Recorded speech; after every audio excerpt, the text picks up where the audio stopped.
എല്ലാവർക്കും നമസ്കാരം. Altitude drive എന്ന ഈ യാത്രാ പരമ്പരയുടെ 4ാമത്തെ എപ്പിസോഡിലേക്ക് എല്ലാവർക്കും സ്വാഗതം.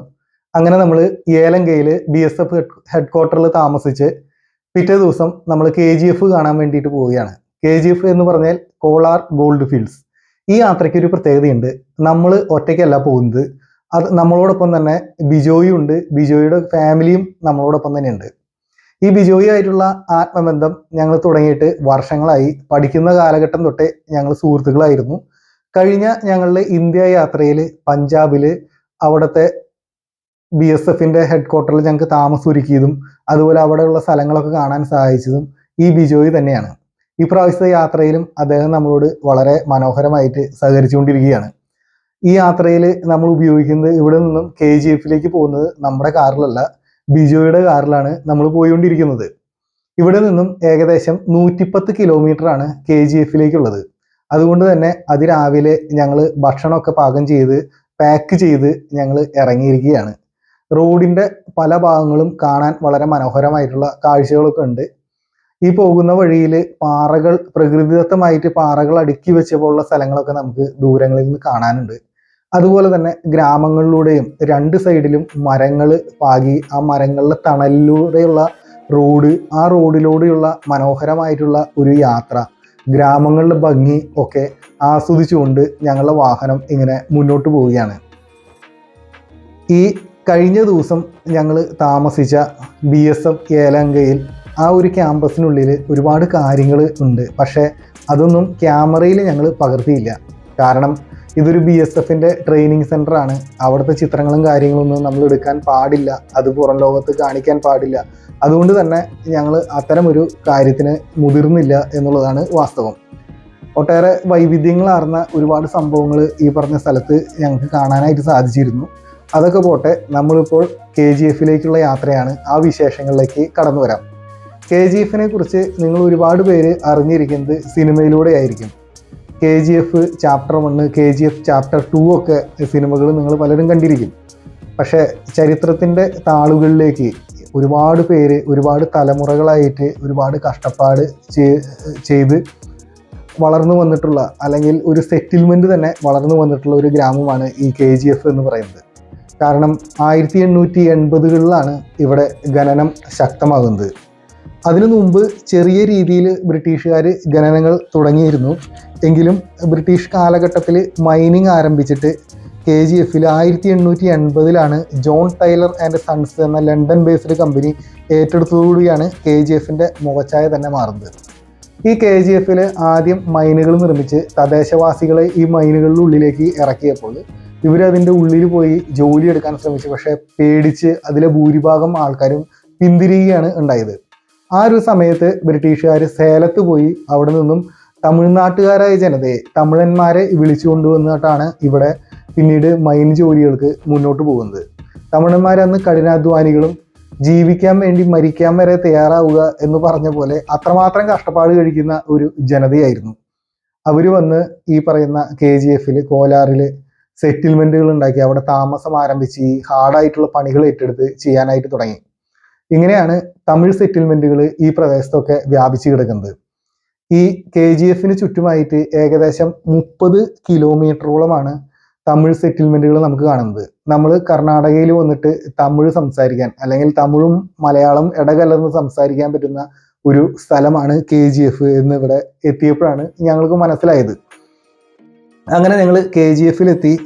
KGFൽ ആദ്യം നമ്മൾ വിസിറ്റ് ചെയ്യുന്നത് Saint Michael's and All Angels Church എന്ന് പറയുന്ന ഒരു CSI ചർച്ചാണ്. ഇത് സ്ഥിതി ചെയ്യുന്നത് KGF ക്ലബിന് സമീപത്താണ്. ബ്രിട്ടീഷുകാരുടെ ഒരുപാട് കരസ്പർശം ഉള്ള നിർമ്മിതികളാണ് ഈ ഏരിയയിൽ പല സ്ഥലത്തും നമുക്ക് കാണാനായിട്ട് സാധിക്കുന്നത്. ഞാൻ നേരത്തെ സൂചിപ്പിച്ചു, 1880കളിൽ ബ്രിട്ടീഷുകാർ ജോൺ ടൈലർ കമ്പനിയുടെ നേതൃത്വത്തിൽ ഈ ഖനനം വ്യാപകമാക്കുന്ന അവസരത്തിൽ അവിടെ ഒരു പള്ളി ആദ്യം ആരംഭിച്ചത് സെൻറ്റ് പോൾസ് ചർച്ചാണ് ആദ്യം ആരംഭിച്ചത്. 1901ലാണ് ആ ഒരു ചെറിയൊരു പള്ളി ആരംഭിക്കുന്നത്. അതിൽ ഇംഗ്ലീഷ് കുർബാനയും തമിഴ് കുർബാനയും ഒക്കെ ഉണ്ടായിരുന്നു. അതിൽ ഈ പറഞ്ഞുകൊണ്ട് തന്നെ തദ്ദേശീയരും വിദേശീയരും ഒക്കെ ഒരുപോലെ കുർബാനയ്ക്ക് പങ്കെടുത്തിരുന്നു. അതിൽ നിന്ന് വ്യത്യസ്തമായിട്ട് ഈ കമ്പനിയുടെ സൂപ്പർവൈസേഴ്സിന് എക്സ്ക്ലൂസീവായിട്ട് അതിലത്തെ സാറന്മാർക്ക് വേണ്ടിയിട്ട് പ്രത്യേകമായിട്ട് പണി കഴിപ്പിച്ച ഒരു പള്ളിയാണ് ഈ Saint Michael's and All Angels Church എന്ന് പറയുന്നത്. ഈ ഒരു തീരുമാനം എന്ന് പറയുന്നത് 1899 ഈ കമ്പനിയുടെ ഓഫീസേഴ്സ്, അതായത് ജോൺ ടൈലർ ആൻഡ് സൺസ് എന്ന കമ്പനിയുടെ മൈനിങ് കമ്പനിയുടെ ഓഫീസേഴ്സ് തീരുമാനിക്കുന്നു. അങ്ങനെ 1903 പണി ആരംഭിക്കുകയാണ്, എല്ലാ പ്ലാനിങ്ങുകളും പൂർത്തിയാക്കിയിട്ട്. അങ്ങനെ 1903 ആരംഭിച്ച് 1905 2 വർഷം കൊണ്ട് പണി പൂർത്തിയാക്കിയിട്ടുള്ള ഒരു ചർച്ചാണിത്. ആംഗ്ലിക്കൻ ചർച്ചാണ്. ഇപ്പോൾ CSI സഭയുടെ കീഴിലാണ് ഈ ഒരു ചർച്ച് വരുന്നത്. വിക്ടോറിയൻ സ്റ്റൈലിൽ നിർമ്മിച്ചിരിക്കുന്ന ഒരു പള്ളിയാണിത്. അതായത് കല്ലുകൾ വെട്ടിയെടുത്ത് അടക്കി വെച്ചിട്ടാണ് ഈ പള്ളി നിർമ്മിച്ചിരിക്കുന്നത്. നമുക്ക് ഈ പള്ളിയുടെ ഉള്ളിൽ കയറി കാണാനുള്ള അനുവാദം അധികാരികൾ നമുക്ക് തന്നില്ല.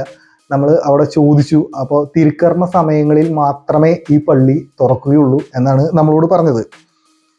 ഈ പറയുന്ന ചർച്ച് 2005 100 വർഷം പൂർത്തിയാക്കിയിട്ടുള്ള ഒരു പള്ളിയാണിത്. എങ്കിലും 2015 ഇവിടുത്തെ സെഞ്ച്വറി സെലിബ്രേഷൻസ് നടന്നത്. ഞങ്ങൾ ഭക്ഷണമൊക്കെ പാകം ചെയ്താണ് കൊണ്ടുവന്നത്. ഇവിടെയുള്ള അധികാരികളുടെ അനുമതിയോട് കൂടിയിട്ട് ഈ പള്ളിപ്പറമ്പിൽ വെച്ചിട്ടാണ് നമ്മൾ ഈ ഭക്ഷണം കഴിച്ചത്. ഒരുപാട് ബ്രിട്ടീഷുകാരുടെ പാദസ്പർശമേറ്റ, അല്ലെങ്കിൽ ബ്രിട്ടീഷുകാർ വന്ന് പ്രാർത്ഥിച്ചിരുന്ന ഒരു പള്ളിയാണിത്. 100 വർഷത്തിന് പിന്നിലേക്ക്, ഇപ്പോൾ 100-ലേറെ വർഷം പിന്നിട്ട് കഴിഞ്ഞിരിക്കുന്നു. അപ്പോൾ ഇത്രയേറെ പഴക്കമുള്ള ഈ പള്ളി, ആ ഒരു ചരിത്രം പിന്നിലേക്ക് പോകുമ്പോൾ എത്രയോ ആളുകൾ ഇവിടെ വന്ന് പ്രാർത്ഥിച്ചിരിക്കാം, എത്രയോ ആളുകൾ ഇവിടെ വന്ന് അപേക്ഷകൾ സമർപ്പിച്ചിരിക്കാം. അങ്ങനെയുള്ളൊരു പള്ളിയുടെ മുറ്റത്താണ് നമ്മളിപ്പോൾ നിൽക്കുന്നത്. ഞങ്ങൾ കൊണ്ടുവന്ന ഭക്ഷണമൊക്കെ ഇവരുടെ അനുവാദത്തോടു കൂടിയിട്ട് ഞങ്ങൾ ഇവിടെ കഴിച്ച്, ഇവിടെ നമ്മൾ കൈയൊക്കെ കഴുകി വേസ്റ്റൊക്കെ നമ്മൾ പുറമെ കൊണ്ട് കളഞ്ഞ്, പള്ളി അങ്കണത്തിലോ ഒരു സ്ഥലത്ത് നമ്മൾ വേസ്റ്റും കാര്യങ്ങളൊന്നും ഇടാതെ തന്നെ പള്ളിയുടെ കോമ്പൗണ്ടിന് പുറത്ത്, മതിലിന് പുറത്ത് കൊണ്ടുപോയിട്ട് കളഞ്ഞ് ഞങ്ങൾ കുറച്ച് സമയം ഈ പള്ളിയുടെ ആ നിർമ്മാണ വൈദഗ്ധ്യമൊക്കെ കണ്ടാസ്വദിച്ചു. ഉള്ളിൽ ഞങ്ങൾക്ക് പ്രവേശനം കിട്ടിയില്ല. പള്ളിയുടെ പുറംഭാഗങ്ങളും നിർമ്മാണ വൈദഗ്ധ്യങ്ങളൊക്കെ, ഈ വിക്ടോറിയൻ സ്റ്റൈലിലുള്ള ആ ഒരു കെട്ടിട നിർമ്മാണം ഞങ്ങൾക്ക് കണ്ട് ആസ്വദിക്കാനായിട്ട് സാധിച്ചു. അങ്ങനെ കുറച്ച് സമയത്തിന് ശേഷം നമ്മൾ അടുത്ത ഒരു സ്ഥലത്തേക്ക് പോകുന്നത് KGF ക്ലബിലേക്കാണ് നമ്മൾ പോകുന്നത്. അങ്ങനെ നമ്മൾ ഗേറ്റ് കടന്ന് KGF ക്ലബിൻ്റെ അകത്തെത്തി. പഴമയുടെ ഗരിമ സൂചിപ്പിക്കുന്ന രീതിയിൽ തലയുയർത്തി നിൽക്കുന്ന ഒരു വെള്ള പെയിൻ്റ് അടിച്ച ഒരു കെട്ടിടം. ഇപ്പോഴും അതിൻ്റെ ആ ഒരു ഗാംഭീര്യം നമുക്ക് വളരെ ശക്തമായിട്ട് മനസ്സിലാക്കാനായിട്ട് സാധിക്കും. 1.25 നൂറ്റാണ്ട് പിന്നിട്ടുള്ള ഈ കെട്ടിടത്തിൻ്റെ ഇപ്പോഴും ആ ഒരു ഭംഗി, അതിൻ്റെ ഒരു വിക്ടോറിയൻ ശൈലി ഒക്കെ തന്നെ നമ്മളെ അത്ഭുതപ്പെടുത്തുന്ന ഒന്നാണ്. 1897 പണി തുടങ്ങിയിട്ടുള്ളൊരു കെട്ടിടം 1898 പൂർത്തീകരിച്ച ഒരു കെട്ടിടം. നമ്മുടെയൊക്കെ മുമ്പത്തെ തലമുറയുടെ, ഒരുപക്ഷെ അതിനും മുമ്പത്തെ ആൾക്കാരൊക്കെ ജീവിച്ചിരുന്ന കാലഘട്ടത്തിൽ പണിത ഒരു മനോഹരമായിട്ടുള്ള ഒരു കെട്ടിടം. 21 വർഷം മൈനിങ് ജോലി ചെയ്ത മൂർത്തി എന്ന് പറയുന്ന ഒരു വ്യക്തിയെ നമ്മൾ ഇവിടെ വെച്ച് കണ്ടുമുട്ടി. പുള്ളിക്കാരൻ്റെ അനുഭവങ്ങളൊക്കെ നമ്മളായിട്ട് പങ്കുവച്ചു. KGF ക്ലബിൻ്റെ അകത്തളം കാണിക്കാനായിട്ട് കൊണ്ടുപോകുന്നത് ഈ മൂർത്തി എന്ന് പറയുന്ന വ്യക്തിയാണ്. അങ്ങനെ നമ്മൾ KGF ക്ലബിൻ്റെ അകത്തളം കാണാൻ വേണ്ടി പോകുമ്പോൾ അവിടെ ഒരു ഹാളിനകത്ത് 100 വർഷത്തോളം ഏകദേശം പഴക്കമുള്ളൊരു പിയാനോ ഇരിക്കുകയാണ്. കാണാനൊക്കെ വളരെ ഭംഗിയുണ്ട്. അപ്പോൾ നമ്മളതിൽ വിരലമർത്തിയപ്പോൾ ഇപ്പോഴും പ്രൗഢഗംഭീരമായിട്ടുള്ള ശബ്ദമാണ് ഇത്ര വർഷം പഴക്കമുള്ള ആ ഒരു പിയാനോയിൽ നിന്ന് വന്നത്. അതുപോലെ തന്നെ ചുമരിലൊക്കെ വളരെ പഴയ ക്ലോക്ക് ഇരിക്കുന്ന കാണാം. വളരെ പഴയ റേഡിയോ ഇവിടെ ഉപയോഗിച്ചിരുന്ന കാരണം വാൽവ് റേഡിയോ വലുതൊരെണ്ണം ഇവിടെ ഇരിക്കുന്നുണ്ട്. അങ്ങനെ അന്ന് കാലത്ത് ഉപയോഗിച്ചിരുന്ന, പഴയ കാലത്ത് ഇവിടുത്തെ ഓഫീസേഴ്സ് ഉപയോഗിച്ചിരുന്ന പല സംഭവങ്ങളും നമുക്ക് ഇവിടെ കാണാനായിട്ട് സാധിക്കുന്നുണ്ട്. ഇതുകൂടാതെ വലിയ മീറ്റിംഗ് ഹാളുണ്ട് ഇവിടെ. പോരാത്തതിന് ഒരു മനോഹരമായിട്ടുള്ളൊരു ബാറുണ്ട്. അതും വളരെ പഴയ ഇരിപ്പിടങ്ങളും ആ മദ്യം പകർന്നു കൊടുക്കുന്ന സ്ഥലങ്ങളും എല്ലാ സംഭവങ്ങളും ഇതിലുണ്ട്. ഈ പറയുന്ന ഈ ക്ലബിന് ഒരു വളരെ വലിയ ചരിത്രമുണ്ട്. ഈ പറയുന്ന മൈനിങ്ങിൻ്റേതായിട്ടുള്ള ഓഫീസേഴ്സ്, ബ്രിട്ടീഷുകാർ അവരുടെ വിനോദങ്ങൾക്ക് ഉപയോഗിച്ചിരുന്ന ഒരു ക്ലബ്ബായിരുന്നു ഈ പറയുന്ന KGF ക്ലബ്ബ് എന്ന് പറയുന്നത്. അവരിവിടെ നിന്ന് ചീട്ട് കളിക്കാനും മദ്യപിക്കാനും അതുപോലെ സ്നൂക്കർ കളിക്കാൻ വേണ്ടിയിട്ട് ഒരു പ്രത്യേക ഹാളുണ്ട്. ഇന്നും ആ ഹാൾ ആക്റ്റീവാണ്. മുക്കിലും മൂലയിലൊക്കെ പൊടി പിടിച്ചിട്ടുണ്ടെങ്കിലും എത്രയോ പ്രൗഢഗംഭീരതയോടുകൂടിയാണ് ആ സാധനങ്ങളൊക്കെ ഇവിടെ ഇരിക്കുന്നതെന്ന് കാണുമ്പോൾ നമുക്ക് പഴയ ഒരു കാലഘട്ടത്തിൻ്റെ ഓർമ്മകൾ തീർച്ചയായിട്ടും മനസ്സിലൂടെ കടന്നു പോകുന്നതാണ്. അന്നത്തെ കാലത്തെ ടീമിൻ്റെ ഫോട്ടോസുകൾ ഇവിടെ സൂക്ഷിച്ചിരിക്കുന്നു. അവിടെ കളിയിൽ പ്രത്യേക ടീമുകളുടെ ഫോട്ടോസ്, അതുപോലെ തന്നെ ഇവിടെ സെക്രട്ടറിയും പ്രസിഡൻ്റൊക്കെ ആയിരുന്ന ആളുകളുടെ പേരുകൾ വളരെ മനോഹരമായിട്ട് ഇവിടെ എഴുതി വെച്ചിരിക്കുന്നു, കൊത്തി വെച്ചിരിക്കുന്നതൊക്കെ ആയിട്ട് നമുക്ക് കാണാനായിട്ട് സാധിക്കുന്നുണ്ട്. ഇനി ഒരു ഫോട്ടോ ഹാളുണ്ട്. ഇത് വലിയൊരു ഹാളാണ്. ഇവിടെ പ്രോഗ്രാമുകളും പരിപാടികളൊക്കെ നടന്നിരുന്ന ഒരു ഹാളാണ്. ഇവിടെ തുടർച്ചയായിട്ട് ഒരുപാട് ഫോട്ടോസുകൾ ഇവിടെ സൂക്ഷിച്ചിട്ടുണ്ട്. അന്ന് കാലത്തെ ഓഫീസേഴ്സിൻ്റെ ഫോട്ടോസുകളും ഓരോ കാര്യങ്ങൾ വിജയിച്ചവരും പ്രത്യേകമായിട്ട് ട്രോഫികൾ നേടിയ ഗ്രൂപ്പുകളും കാര്യങ്ങളൊക്കെ തന്നെ ഇവിടെയുണ്ട്. ഇവരൊക്കെ ആയിരുന്നു ചുരുക്കി പറഞ്ഞു കഴിഞ്ഞാൽ ഈ തമിഴ് ദേശത്തുനിന്ന തൊഴിലാളികളെയും സ്വദേശികളായിട്ടുള്ള തൊഴിലാളികളെയും ഒക്കെ ഉപയോഗിച്ച് ഇവിടെ മൈനിങ് നടത്തുന്നതിന് നേതൃത്വം കൊടുത്തിരുന്ന ഒരുപാട് ജിയോളജിസ്റ്റുകളുടെയും അതുപോലെ തന്നെ മൈനിങ് സൂപ്പർവൈസേഴ്സിൻ്റെയും അതുപോലെ ക്ലബ്ബ് ഭാരവാഹികളുടെയും അങ്ങനെ തുടങ്ങി വിവിധ ആളുകളുടെ ചരിത്രമുറങ്ങുന്ന ഒരുപാട് ചിത്രങ്ങളാണ് ഇവിടെ പ്രദർശിപ്പിച്ചിരിക്കുന്നത്. അങ്ങനെ ഈ പറയുന്ന വലിയ ഹാളും ഈ KGF-ൻ്റെ ആ ഒരു KGF ക്ലബിൻ്റെ ആ ഒരു പഴമ ഉണർത്തുന്ന ഓർമ്മകളും കാര്യങ്ങളൊക്കെ ആയിട്ട് ഞങ്ങൾ ഈ 21 വർഷം മൈനിങ് ജോലി ചെയ്ത മൂർത്തി എന്ന് പറയുന്ന അദ്ദേഹത്തിനോട് യാത്ര പറഞ്ഞ് നമ്മൾ ഈ ക്ലബിൽ നിന്ന് പുറത്തേക്ക് ഇറങ്ങുകയാണ്. ഒരു നിമിഷം ആ ചരിത്രത്തിൻ്റെ പഴയ നാളുകൾ, ഒരുപാട് പേരുകൾ ഇവിടെ വന്ന് ജോലി ചെയ്തിരുന്ന, അവരെ ജോലി ചെയ്യിപ്പിച്ചിരുന്ന ഓഫീസേഴ്സ് വന്നിരുന്ന ഈ ഒരു കെട്ടിടത്തിൻ്റെ 100 വർഷം പിന്നത്തെ ആ ചരിത്രത്തിൻ്റെ ഓർമ്മകൾ ഒരു നിമിഷം ഇതിൻ്റെ മുറ്റത്ത് നിന്ന് അയവിറക്കിക്കൊണ്ടാണ് ഞങ്ങൾ പിന്നീട് ഇവിടെ നിന്നും തിരിച്ചു പോകുന്നത്. അടുത്ത നമ്മുടെ ലക്ഷ്യം എന്ന് പറയുന്നത് മൈനിങ് നടത്തുന്ന ഈ പറയുന്ന മൈനുകൾ നമുക്ക് കാണണം എന്നുള്ളതാണ്. 2001 ഈ മൈനുകൾ പ്രവർത്തനം നിർത്തിവെച്ചിട്ട് ഇതൊക്കെ ലോക്ക് ചെയ്ത് പ്രത്യേകമായിട്ട് സെക്യൂരിറ്റിക്കാരെ ഏൽപ്പിച്ചിരിക്കുകയാണ്. KGF-ൻ്റെ മണ്ണിൽ എന്ന് പറയുന്നത് പണ്ട് തൊട്ടേ, അതായത് 1000 വർഷങ്ങൾക്ക് മുമ്പ് തന്നെ ഇവിടുത്തെ ജനതയ്ക്ക് അറിയാമായിരുന്നു ഈ മണ്ണിൽ സ്വർണമുണ്ട് എന്നുള്ള കാര്യം. അവർ ചെറിയ കുഴികൾ ഉണ്ടാക്കി കല്ലുകൾ പൊട്ടിച്ചരിച്ചെടുത്ത് സ്വർണ്ണമെടുക്കാനുള്ള ശ്രമങ്ങൾ ചെറിയ തോതിലൊക്കെ പല സ്ഥലങ്ങളിലും നടന്നിരുന്നു. ബ്രിട്ടീഷുകാരുടെ കാലത്താണ് വലിയ തോതിൽ ഇവിടെ സർവേ നടത്തി ഈ സ്വർണ്ണഖനനം ആരംഭിക്കുന്നത്. ഞാൻ നേരത്തെ സൂചിപ്പിച്ചിരുന്ന പോലെ തന്നെ ബ്രിട്ടീഷ് കാലത്ത് മൈനിങ് ആരംഭിച്ച 1880-കളിൽ ജോൺ ടൈലർ ആൻഡ് സൺസ് എന്ന് പറയുന്ന ലണ്ടൻ ബേസ്ഡ് കമ്പനി ഏറ്റെടുത്തോടുകൂടിയാണ് KGF-ൻ്റെ മോച്ചായ തന്നെ മാറുന്നത്. അപ്പോൾ നമ്മൾ സ്വർണ്ണഭവൻ എന്ന് പറയുന്ന സ്ഥലത്ത് പോയിട്ട് സ്പെഷ്യൽ പെർമിഷൻ എടുക്കാൻ വേണ്ടി പോവാണ്. നമ്മുടെ സുഹൃത്ത് ബിജോയി ഈ പറയുന്ന BSF-ൽ വർക്ക് ചെയ്യുന്നതുകൊണ്ട് തന്നെ ഡിഫൻസിൻ്റെ കാർഡ് കാണിച്ചുകൊണ്ട് പ്രത്യേകമായിട്ട് അവരോട് റിക്വസ്റ്റ് ചെയ്തിട്ട് നമ്മൾ സ്പെഷ്യൽ പെർമിഷൻ എടുക്കുന്നു. അവിടെ നിന്ന് നമുക്ക് മൂർത്തി എന്ന് പറയുന്ന ഒരു ഇൻചാർജ് ആയിട്ടുള്ള സെക്യൂരിറ്റി ഇൻചാർജ് ആയിട്ടുള്ള റിട്ടയേർഡ് BSF ഉദ്യോഗസ്ഥനെ നമ്മളോടൊപ്പം വിടുന്നു. ഈ BSF ഉദ്യോഗസ്ഥൻ നമ്മുടെ വാഹനത്തിൽ യാത്ര ചെയ്യുന്നു. അദ്ദേഹത്തിന് ഈ മൈനുകളെ കുറിച്ച് ഗാഢമായിട്ടുള്ള അറിവുള്ള ഒരു വ്യക്തിയാണ്. അങ്ങനെ നമുക്ക് പെർമിഷൻ കിട്ടി, നമ്മളിങ്ങനെ പോവുകയാണ്. ഈ വ്യക്തിയുടെ അച്ഛൻ ഇവിടെ ഒരു വലിയൊരു മൈൻ തൊഴിലാളിയായിരുന്നു, പ്രഗത്ഭനായിട്ടുള്ളൊരു മൈൻ തൊഴിലാളിയായിരുന്നു. ഈ മൈനിൻ്റെ ആ ഒരു ബുദ്ധിമുട്ടുകളും കാര്യങ്ങളൊക്കെ മനസ്സിലാക്കുന്ന വ്യക്തി ആയതുകൊണ്ട് തന്നെ ഈ ഒരു മകനെ സൈന്യത്തിൽ അയച്ച് BSF-ൽ അയച്ചിട്ടാണ് പുള്ളിക്കാരൻ താൻ ചെയ്തിരുന്ന ജോലിയിലേക്ക് മകനെ കൊണ്ടുവന്നില്ല എന്നുള്ളത് ശ്രദ്ധേയമാണ്. ഈ പറയുന്ന ഈ ജോൺ ടൈലർ ആൻഡ് സൺസ് എന്ന് പറയുന്ന ലണ്ടൻ ബേസ്ഡ് കമ്പനി 1880-ൽ ഇത് ഏറ്റെടുത്തതിന് ശേഷമാണ് മുഖച്ഛായ മാറിയെന്ന് ഞാൻ നേരത്തെ സൂചിപ്പിച്ചിരുന്നു. ബ്രിട്ടനിൽ നിന്ന് കപ്പലുകളിൽ മൈനിങ് സാമഗ്രികൾ, വലിയ ലിഫ്റ്റുകൾ, അവ തിരിക്കുന്ന മോട്ടറുകൾ, വലിയ എയർ സപ്ലൈ കംപ്രസറുകൾ, സ്വർണ്ണമടങ്ങിയ പാറകൾ തകർക്കാനുള്ള ഉപകരണങ്ങൾ എന്നിവയെല്ലാം കൊണ്ടുവന്നു. അങ്ങനെ പണികൾ ആരംഭിച്ചു. 1902-ലാണ് KGF വൈദ്യുതീകരിക്കുന്നത്. ഈ ഒരു കഥയൊക്കെ മൂർത്തി എന്ന് പറയുന്ന ഇത് രണ്ടാമത്തെ മൂർത്തിയാണ്. നമ്മൾ KGF ക്ലബിൽ വെച്ച് കണ്ടെത്തിയത് ഒരു മൂർത്തി, ഈ BSF റിട്ടയർഡ് ആയിട്ടുള്ള ഉദ്യോഗസ്ഥൻ മറ്റൊരു മൂർത്തി. അപ്പോൾ ഈ ഉദ്യോഗസ്ഥൻ നമുക്ക് പറഞ്ഞു തന്നിരുന്ന സംഭവങ്ങളൊക്കെ വളരെ ആശ്ചര്യമുളവാക്കും. ഏഷ്യയിലെ തന്നെ ആദ്യം വൈദ്യുതീകരിച്ച സ്ഥലങ്ങളിലൊന്നാണ് KGF എന്ന് പറയുന്നത്. 1902-ൽ ഇവിടെ നിന്നും 140 കിലോമീറ്റർ അകലെ ശിവസമുദ്ര വെള്ളച്ചാട്ടത്തിൽ ഹൈഡ്രോ പവർ പ്ലാന്റ് നിർമ്മിച്ച് അവിടെ നിന്നും ജനറൽ ഇലക്ട്രിക് എന്ന കമ്പനിയുടെ നേതൃത്വത്തിൽ 140 കിലോമീറ്റർ കേബിൾ വലിച്ച് 25 ഹെർട്സ് AC വൈദ്യുതി കോളാറിൽ എത്തിച്ചിട്ടാണ് മെഷീനറികളും ഈ ഗ്രാമവും വൈദ്യുതീകരിച്ചത്. ഈ പറയുന്ന 25 ഹെർട്സ് എന്ന് എടുത്തു പറയാൻ കാരണമുണ്ട്. ഇപ്പോൾ നമുക്ക് 50 സൈക്കിൾസ് അല്ലെങ്കിൽ 50 ഹെർട്സ് ഉള്ള AC വൈദ്യുതിയാണ് നമ്മുടെ ലൈനിലൂടെ നമുക്ക് ലഭിച്ചുകൊണ്ടിരിക്കുന്നത്. അപ്പോൾ തുടക്കത്തിൽ ഇവരുണ്ടാക്കിയിട്ടുള്ള ഹൈഡ്രോ പവർ വെള്ളത്തിൽ നിന്നും ജലവൈദ്യുത പദ്ധതിയിൽ നിന്നും ഇവർ ഉൽപ്പാദിപ്പിച്ച് 25 ഹെർട്സ് ഉള്ള വൈദ്യുതിയാണ് ഇവിടെ നമ്മൾ കൊണ്ടുവന്നത്. 1880 മുതൽ 1956 വരെ ജോൺ ടൈലർ ആൻഡ് സൺസ് എന്ന് പറയുന്ന കമ്പനിയാണ് KGF-ൽ സ്വർണ്ണഖനനം നടത്തിയത്. ഇവനാണ് ഈ വൈദ്യുതീകരിച്ചതും. ഈ വൈദ്യുതീകരിക്കാനുള്ള ഒരു പ്രധാന കാരണം എന്ന് പറയുന്നത് സ്വർണത്തിൻ്റെ ആ ഒരു വലിയ നിക്ഷേപം ഇവിടെ നിന്നും ബ്രിട്ടനിലേക്ക് കടത്തുക എന്നുള്ള വളരെ വലിയൊരു ലക്ഷ്യം കൊണ്ട് തന്നെയാണ് ഏഷ്യയിൽ തന്നെ ആദ്യം വൈദ്യുതീകരിച്ച സ്ഥലങ്ങളിലൊന്നാണ് ഈ പറയുന്ന കോലാർ എന്ന് പറയുന്നത്.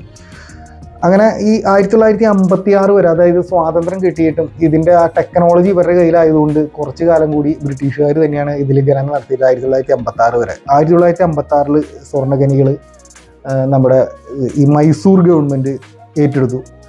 അതോടുകൂടി കമ്പനി ഖനനം അവസാനിപ്പിക്കുകയും ചെയ്തു. തുടർന്ന് ഇന്ത്യ ഗവൺമെൻറ്റിൻ്റെ നേതൃത്വത്തിൽ BGML എന്ന് പറയുന്ന പേരിൽ നമ്മൾ ഇവിടെ ഖനനം ആരംഭിക്കാനുണ്ടായത്.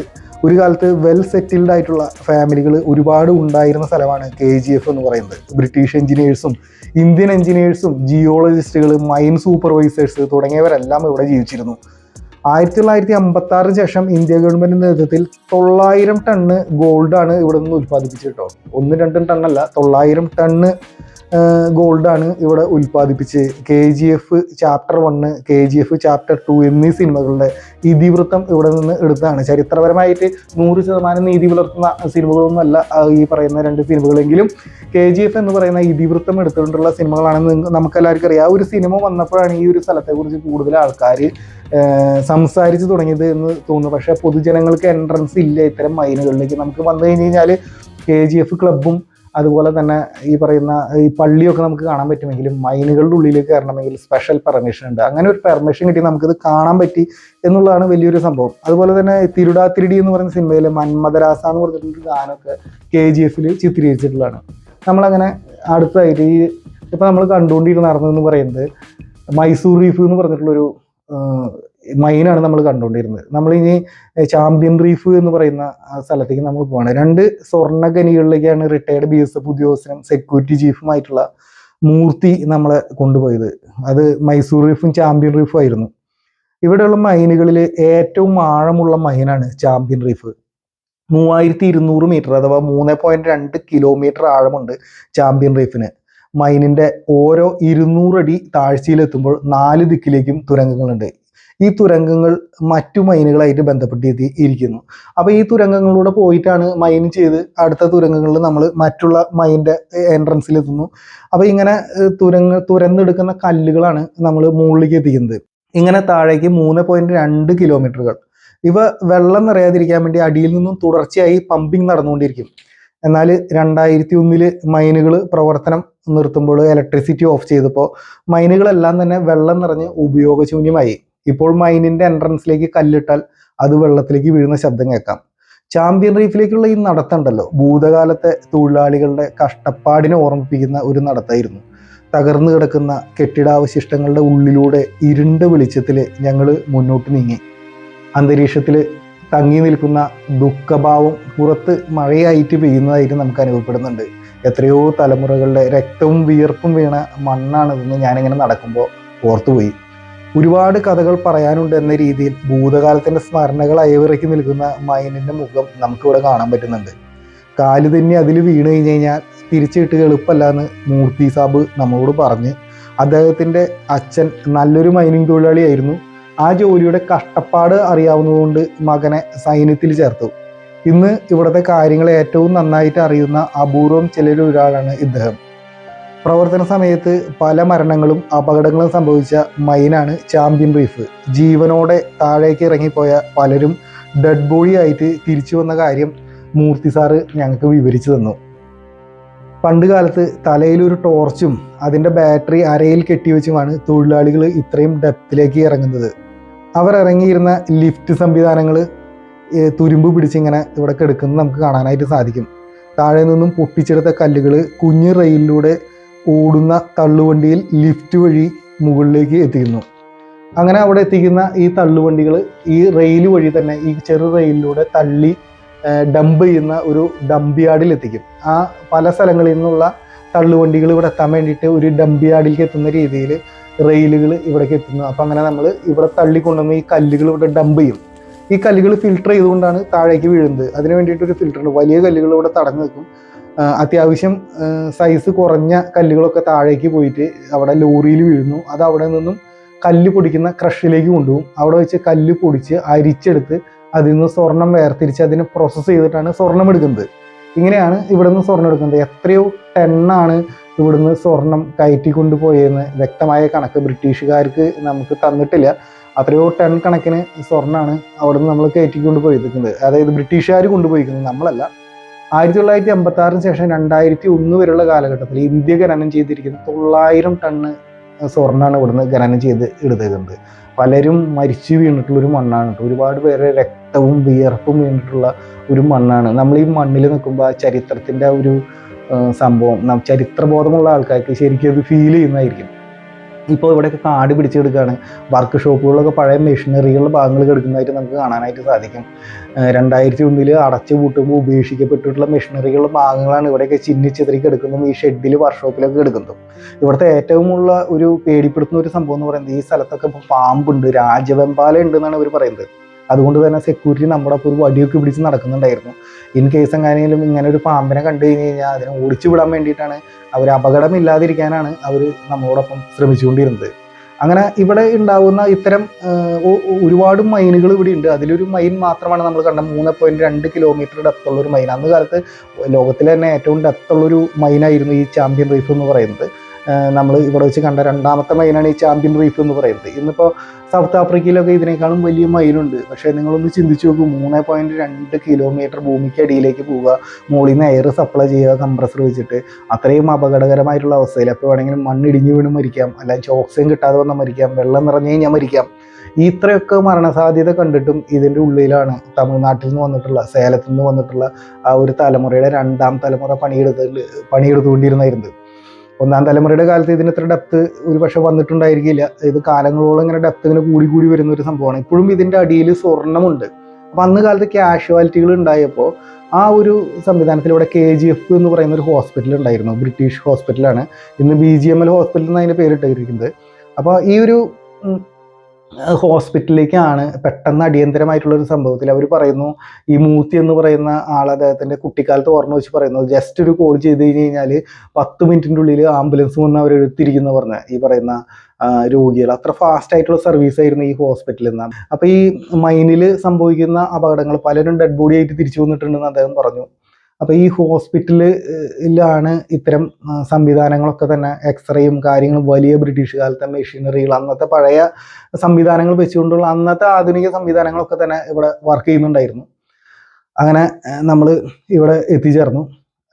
നമ്മൾ ഈ ഹോസ്പിറ്റലിൻ്റെ ഉള്ളിലേക്ക്, അതും സ്പെഷ്യൽ പെർമിഷൻ ഉണ്ട്. ഈ പറയുന്ന മൂർത്തി സാബ് നമ്മുടെ ഒപ്പം ഉള്ളത് കൊണ്ട് നമുക്ക് കയറാനായിട്ട് പറ്റുന്നുണ്ട്. അതിൻ്റെ ഉള്ളിൽ കയറി നമ്മൾ കണ്ടു പഴയ വാർഡുകളും കാര്യങ്ങളൊക്കെ. അപ്പോൾ ഏറ്റവും കൗതുകകരമായിട്ടുള്ളൊരു വസ്തുത എന്താണെന്ന് വെച്ച് കഴിഞ്ഞ് കഴിഞ്ഞാൽ, ഈ മൂർത്തി സാബിനെ പ്രസവിച്ചത് ഈ ഹോസ്പിറ്റലാണ്.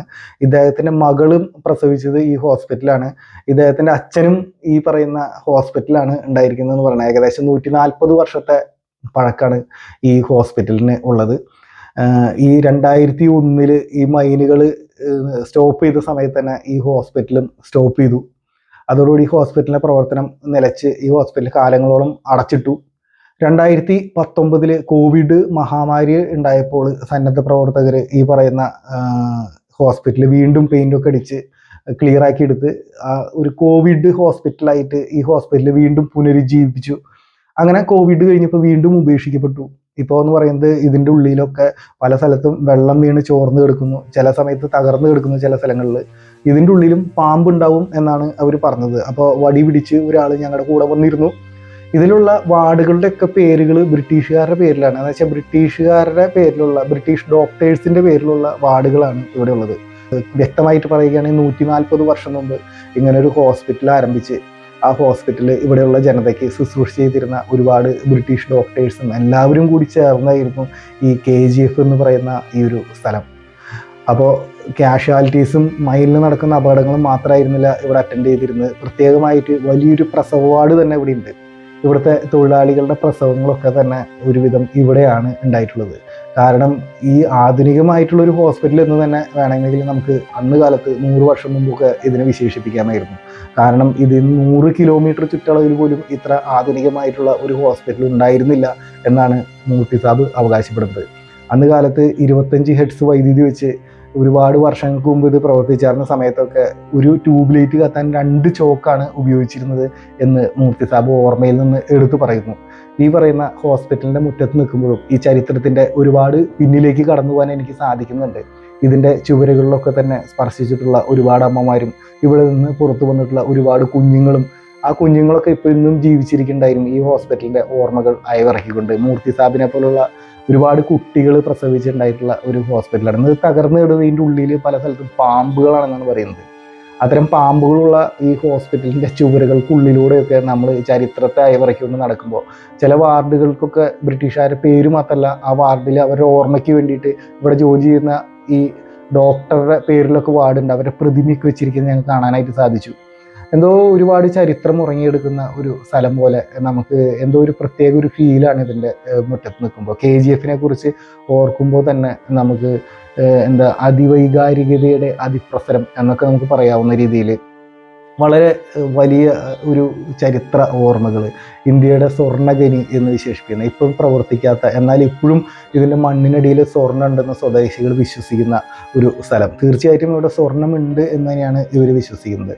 മൂർത്തി സാബു പറഞ്ഞ ഒരു കാര്യം കൂടി ഞാനിവിടെ പറയാൻ ആഗ്രഹിക്കുകയാണ്. ഈ 1947 ശേഷം ഇന്ത്യ സ്വാതന്ത്ര്യം കിട്ടിയപ്പോൾ ഇന്ത്യയിലെ ഡെവലപ്മെൻറ്റ് വളരെ അത്യാവശ്യമായിട്ട് വന്ന ഒരു സമയമാണ്. ബ്രിട്ടീഷുകാർ ഊറ്റിയെടുത്ത് ചണ്ടി പോലെയാക്കിയിട്ടുള്ള ഒരു രാജ്യം, ഒരുപാട് നാട്ടുരാജ്യങ്ങളാണ് ഇതിന് സ്വാതന്ത്ര്യം കിട്ടി പോകുമ്പോൾ ഇന്ത്യ എന്ന ഇന്ത്യൻ യൂണിയൻ രൂപീകരിക്കാൻ വേണ്ടിയിട്ട് ഈ പറയുന്ന ജവഹർലാൽ നെഹ്റു പട്ടേലിൻ്റെ നേതൃത്വത്തിൽ വിവിധ നാട്ടുരാജ്യങ്ങൾ ഇന്ത്യൻ യൂണിയനിൽ ചേർക്കാൻ വേണ്ടി നിർബന്ധിച്ചുകൊണ്ടിരിക്കുന്നു. അങ്ങനെ ഇന്ത്യൻ യൂണിയൻ രൂപീകരിച്ചപ്പോൾ ഒരു പുതിയ രാജ്യം ഉണ്ടാകുമ്പോൾ രാജ്യത്തിൻ്റെ സൗകര്യങ്ങൾ, രാജ്യം വൈദ്യുതീകരിക്കാൻ, രാജ്യത്ത് റോഡ് പണിയാൻ, അതുപോലെ തന്നെ വെച്ച് കഴിഞ്ഞാൽ ഈ പട്ടിണി പാവങ്ങളിലേക്ക് വികസനം എത്തിക്കാൻ, അതിലേക്ക് പവർ ഉൽപ്പാദിപ്പിച്ച് ഗ്രാമങ്ങളിലേക്ക് വിതരണം ചെയ്യാൻ, ആ ജനങ്ങൾക്ക് ജോലി കൊടുക്കാൻ വേണ്ടി സ്റ്റീൽ പ്ലാന്റുകൾ പോലുള്ള പ്ലാന്റുകളും കമ്പനികളും ഗവൺമെൻറ്റിൻ്റെ നേതൃത്വത്തിൽ തുടങ്ങാൻ ഗവൺമെൻറ്റിന് ഫണ്ട് ഉണ്ടായിരുന്നില്ല. കാരണം ഒരു പുതിയ രാജ്യം ഈ പറയുന്ന അന്ധവിശ്വാസങ്ങളും അനാചാരങ്ങളും പട്ടിണിയും തൊട്ടുകൂടായ്മയൊക്കെ രൂപപ്പെട്ടിരുന്ന ആ ഒരു സമയത്ത് ഒരു രാജ്യം രൂപപ്പെടുത്താൻ ഫണ്ട്, പൈസ വളരെ അത്യാവശ്യമായിരുന്നു. അന്ന് ലോകബാങ്കിൽ നിന്നും പൈസ കടമെടുക്കാൻ വേണ്ടിയിട്ട് ലോകബാങ്കിന് ഈട് വെച്ചത് ഈ KGF എന്ന് പറയുന്ന ഒരു സ്ഥലമെന്നാണ് മൂർത്തി പറയുന്നത്. ഈ മൂർത്തി സാറ് വിശദീകരിച്ചു തന്നു. ഈ KGF ഇൻസ്പെക്ഷൻ നടത്തിയതിൻ്റെ പേരിലാണ് ഇന്ത്യ എന്ന് പറയുന്ന പുതിയൊരു യൂണിയന്, പുതിയൊരു രാജ്യത്തിന് ലോകബാങ്ക് ലോൺ നൽകിയതും അതുമൂലമാണ് ആദ്യത്തെ ഇന്ത്യയുടെ വികസന പ്രവർത്തനങ്ങളും ആദ്യത്തെ സംഭവങ്ങളും നടപ്പാക്കിയത് എന്നാണ് മൂർത്തി സാബ് അഭിപ്രായപ്പെടുന്നത്, അദ്ദേഹത്തിൻ്റെ ഓർമ്മയിൽ നിന്നും പറയുന്നത്. അപ്പോൾ ഇതൊക്കെയാണ് ഈ പറയുന്ന അദ്ദേഹത്തിൻ്റെ അച്ഛനിൽ നിന്നും ലഭിച്ച അറിവുകളും അതുപോലെ തന്നെ അദ്ദേഹത്തിൻ്റെ ആ മൈനിങ്, ഈ അച്ഛൻ്റെ മൈനിങ് എക്സ്പീരിയൻസും ഓരോ മൈനുകളുടെ പ്രത്യേകതയും ഒക്കെ തന്നെ പുള്ളിക്കാരൻ നമുക്ക് വിശദീകരിച്ചു തന്നു. ഒരുപാട് ജനത ഇവിടെ കഷ്ടപ്പാടും ബുദ്ധിമുട്ടും ഒക്കെ അനുഭവിച്ച് ഒരുപാട് സ്വർണം ഇവിടെ നിന്നും ബ്രിട്ടീഷുകാർക്ക് വേണ്ടി ഖനനം ചെയ്തെടുത്ത, അതിനുശേഷം ഇന്ത്യൻ ഗവൺമെൻറ്റിന് വേണ്ടിയിട്ട് സ്വർണം ഖനനം ചെയ്തെടുത്ത ഒരു സ്ഥലം, അവരുടെ രക്തവും വിയർപ്പും വീണ മണ്ണിൽ നിന്ന് ആ ഒരു ചരിത്രത്തിൻ്റെ ഓർമ്മകൾ അയവിറക്കിക്കൊണ്ട് ഞങ്ങൾ തിരിച്ചു പോന്നു. കുറച്ച് സമയം മുമ്പ് നമ്മൾ മൈസൂർ റീഫിലേക്കും അതുപോലെ ചാമ്പ്യൻ റീഫിലേക്കും പോയിട്ട് അവിടെയുള്ള തകർന്ന അവശിഷ്ടങ്ങൾ, ആ ഗോൾഡ് മൈനുകളുടെ തകർന്ന അവശിഷ്ടങ്ങൾ നമ്മൾ കണ്ടിരുന്നല്ലോ. എന്നാൽ ഈ ഗോൾഡ് മൈനുകളുടെ ആയ കാലത്തെ ചിത്രങ്ങളും ഛായാചിത്രങ്ങളാണ് നമ്മളിപ്പോൾ കണ്ടുകൊണ്ടിരിക്കുന്നത്.